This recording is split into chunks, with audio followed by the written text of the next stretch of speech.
It's another option from that same kind of control. When I'm trying to get the guy forward, I don't tend to do this because I just don't. It seems like people, they tend to hold on pretty well, but when they're sitting up there like that, I'll do Mike's thing where I open up the lapel, I go in with my thumb, so I'm ready to cross face him. And from there, I take this hand and go to the elbow. So I've got 2 good points of control to start guiding them up. But this isn't going to be what really moves them. It's not like I'm just here yanking them up with my arms. What I'm really doing is yanking with my legs. My legs are going to throw them up, and I'm just going to guide them up high, right? And one scenario is, okay, he's not protecting very well. I just come around and choke him, or I use that as a roll. But what usually happens, go here, get that point of control, they'll come up nice and high, and the hands come up, okay? Just like before with, what Adam was talking about. Anytime a hand comes up next to my neck, first thing I do is I wrap around and I pinch my neck on it, okay? Because I don't just wrap around and hold it. Because if I do this, he's gonna flare his arm up and go over my face, and now it's gone, okay? So I'm here, I hook it, and I pinch with my neck right there.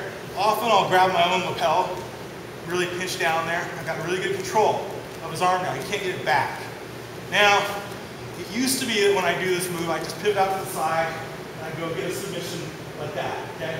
But I realized that from this position, a much better way to go. I'm here, I got control.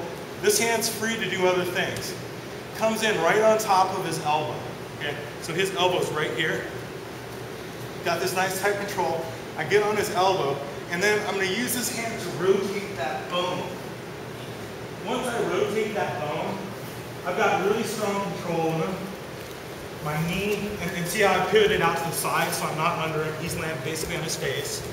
I'm here, I put my knee in on his spine, and then from here, I'm just going to push my shoulder forward while this hand that's controlling his elbow is sucked back, right, like that, okay? Nice tight control, and I find it gives me much, much tighter control than if I was just here, I pinched, locked down, and turned. See there, he's starting to get out, because what he's doing is he's bringing his elbow in through there. So I'm compensating for that by reaching around, and I'm just hooking it, and I'm rotating that bone. And even if he postures up, so if we're here, and I trapped him, and he starts posturing up, if I come up there and rotate that bone, go ahead and stay postured up, he can't. As soon as I rotate that, when I'm not rotating that, go ahead and posture up, he can rotate, okay? So again, from the beginning, I'm sitting here, I usually open this lapel, go thumb in, and I always make sure I get that nice and deep. Might as well, instead of being down here. Nice and deep, get behind his elbow, and you use these 2 points. My legs are going to carry his weight up in the arc. Really what my arms are doing, they're keeping him from landing right on my face, basically. Okay, so I'm here, boom, pop him up, his hand hit the mat. Right then, I come around and kind of tombstone it, grabbing off on my own lapel. My head is pinching on his wrist. From here, this hand goes right to his elbow, and then it's about me rotating that bone while I slide my knee out, go right across his spine.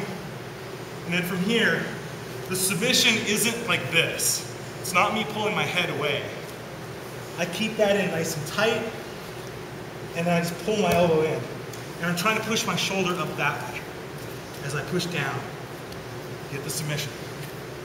Okay, you guys need to see it again? Good.